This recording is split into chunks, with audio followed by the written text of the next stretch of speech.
अभय दुबे, सबसे बड़ा मुद्दा आपकी निगाह में क्या बन रहा है चुनाव? भाई देखिए, ये जो 4 आपने मुद्दे बताए हैं, अगर हम इनमें से ही मुद्दा ढूंढना हो तो मैं तो ये कहूंगा ये चारों के चारों मुद्दे जो मौजूदा सरकार है उसके खिलाफ जाते हैं। इनमें से कोई मुद्दा ऐसा नहीं है जो कि मौजूदा सरकार के पक्ष में जाता हो। मौजूदा सरकार को इन मुद्दों को अपने पक्ष में करने के लिए बहुत मेहनत करनी पड़ेगी। नहीं, जंगल राज की याद दिलाते रहते हैं कि नहीं, यहाँ तो अब सुशासन राज है, तो कानून व्यवस्था। ये तो इस आधार पर तय होगा कि एंटी इनकम्बेंसी जो 20 साल पहले सत्ता में थे उनके खिलाफ है या जो अभी सत्ता में है उनके खिलाफ है। दिख रही है क्या? एंटी इनकम्बेंसी आजकल बड़ा चुनावी मुद्दा नहीं है, यहां पर बनता दिख रहा है क्या? देखिए, 20 साल की सरकार, मेरा कहना ये तो असंभव है कि सरकार के खिलाफ एंटी इनकम्बेंसी ना हो।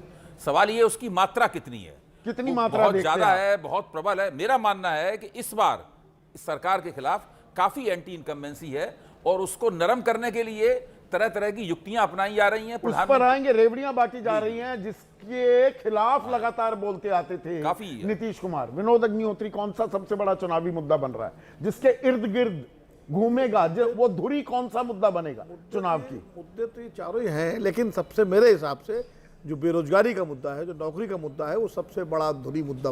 और यहाँ पर दिलचस्प बात यह है, औसत आयु बिहार की 22 साल है। हाँ, और 25 साल से कम 58% आबादी है, 25 साल से कम। इसीलिए मैं कह रहा हूँ, जो बोर्ड अधिकार यात्रा राहुल गांधी तेजस्वी की थी, उसमें भी सबसे ज्यादा नौजवान ही उमड़ के आए थे। अगर आप देखें उसका पूरा अगर आयु वर्ग के हिसाब से देखें तो कहीं ना कहीं नौजवानों के अंदर ये एक बड़ा मुद्दा है बेरोजगारी का, क्योंकि इससे पलायन भी जुड़ा हुआ है।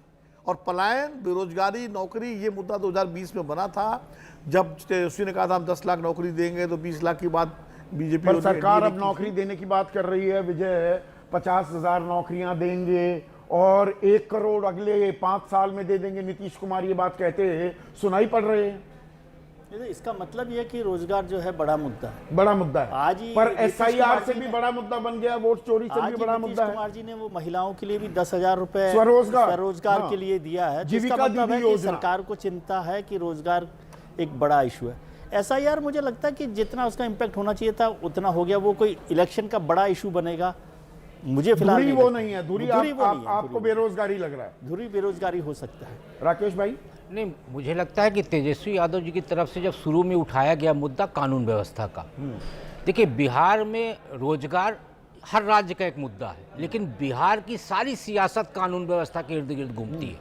2 विषय वहाँ बड़े महत्वपूर्ण हैं, एक जाति और एक आपका कानून व्यवस्था। नीतीश कुमार जी को सत्ता जब बिहार की जनमानस ने सौंपा, भाई जंगल राज की याद हमेशा दिलाते आ रहे हैं, और ये जंगल राज 2.0 रिविजिट कर रहा है क्या? ये भी तो जंगल राज ही है, इसको और क्या? देखिए, अभी पिछले दिनों हम लोग जब बैठे थे सीधा सवाल पे, तो सबसे बड़ी चर्चा ये हो रही थी कि वहां कितने व्यापारियों की हत्या हुई कुछ महीने के अंदर, और एक बड़ा इशू बना हुआ। उसके बाद लगातार जिलों में आपराधिक मामले बढ़ते गए, जैसा भी आपने कहा कि एक बड़ा आंकड़ा आ गया है।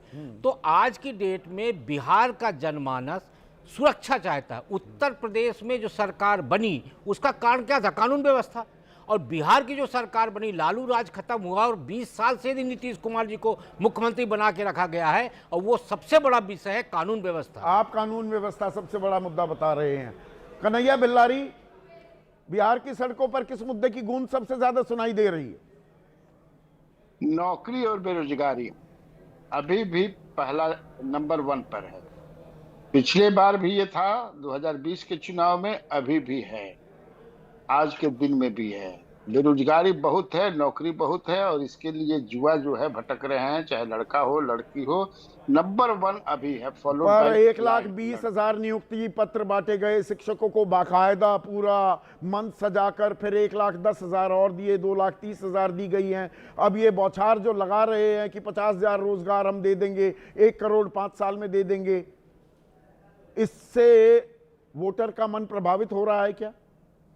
नहीं, मुझे ऐसा नहीं लगता है कि वोटर का मन प्रभावित हो रहा है। अभी जितनी नौकरियां चाहिए, और खास तौर से सरकारी नौकरियां, वो नहीं मिल रही हैं। ये रोजगार देने की बात कर रहे हैं और बहुत सारी बातें कर रहे हैं, लेकिन ये देने का फैक्ट्री तो आ नहीं रही। यहाँ पर फैक्ट्री तो आ नहीं रहे, तो नौकरी है कहाँ की देंगे ये? तो नौकरी आप कह रहे हैं बड़ा मुद्दा है। प्रोफेसर संजय कुमार, आपकी निगाह में सबसे बड़ा मुद्दा? वही नौकरी और रोजगार, क्योंकि जो नौजवान है, जिस 58% की तरफ आप इशारा कर रहे हैं, वो 58% की जो उम्मीदें हैं वो जाकर के टिकी हुई है नौकरी पर और रोजगार पर।